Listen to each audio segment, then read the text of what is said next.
When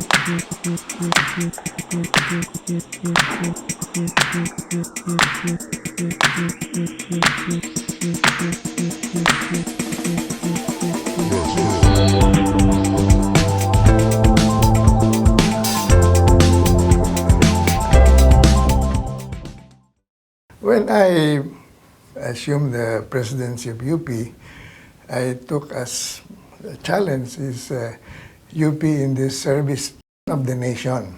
In instruction, the issue is how do you improve instruction in the university and how do you expand access to UP education. And with the rapid improvements in communication, intelligence, and so on. So I saw the opportunity to expand access to UP education by way of open and distance learning, an extra means of delivery of education.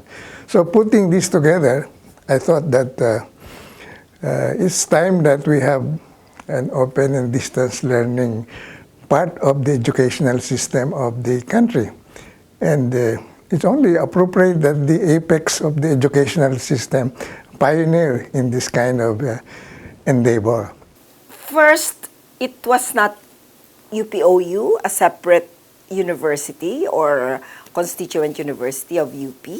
It was just a program which we called Studi. And the concern really was the qualification of our teachers, of our science and math teachers, that the observation really was they lack in content of the subjects that they are teaching.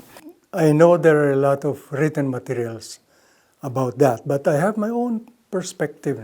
There were 3 independent events at UP that led to the creation of a separate campus on distance education.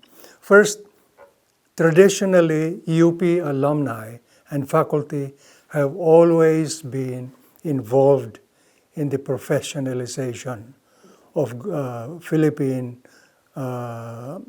public and private sector learners, wage earners. That has always been the tradition at UP, providing UP education to those who are no longer within the confines of the university. The second one was in 1962, when the College of Agriculture established DZLB as a radio station that was designed to promote agricultural research among Filipinos outside of UP. And the third one was the project of Tina Padulina, which was funded by the National Academy of Science and Technology when Emil Javier was Chancellor of UPLB. That led to the establishment of a project called Science Teaching Using Distance Instruction. Also, there were initiatives in Diliman, I remember. We had Dr. Rimenz, who headed that committee for distance education, and worked with Dean Delia Barcelona of the College of Mass Comm. And we had Professor Beth Lorenzana, who was with the broadcast department.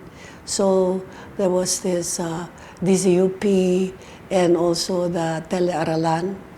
And I also became then the Diliman representative to this committee.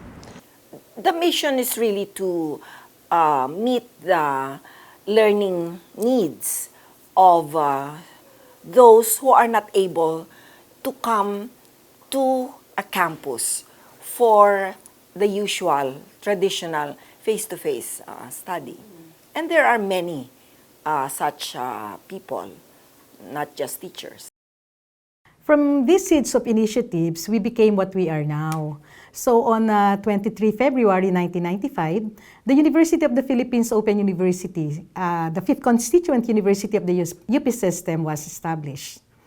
The move was considered to be a radical change. It was a deviation from the existing system of education, from the conventional, from the traditional. But this move did not come easily. There were challenges. One definitely is the preparation of the instructional materials, of the learning modules. None of us were trained to do those. But what we did was we selected as those who will write the modules, not just writers, but teachers. We were not welcomed as legitimate part of the structure of the UP system.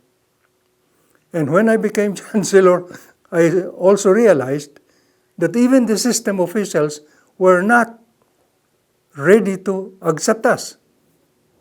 Sabi ko, ang bigat naman to, ang ginagawa nitong mga ito. Well, there were some who were thinking that this will debase UP education. After a while, it was getting difficult and not quite sustainable, as other UP units at the time had strong resistance. Everything had to pass through the university councils and chancellors of different UP units. These initial challenges, we can say that they prodded us and motivated us to do more. We did our best. We were learning as we were implementing. We were innovating, which disrupted the conventional. We created the new normal. I can also say that the rapid modernization of information and communications technologies, or the ICTs, very much influenced the innovations that we introduced. And this characterized the past 25 years of UPOU.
Thank you.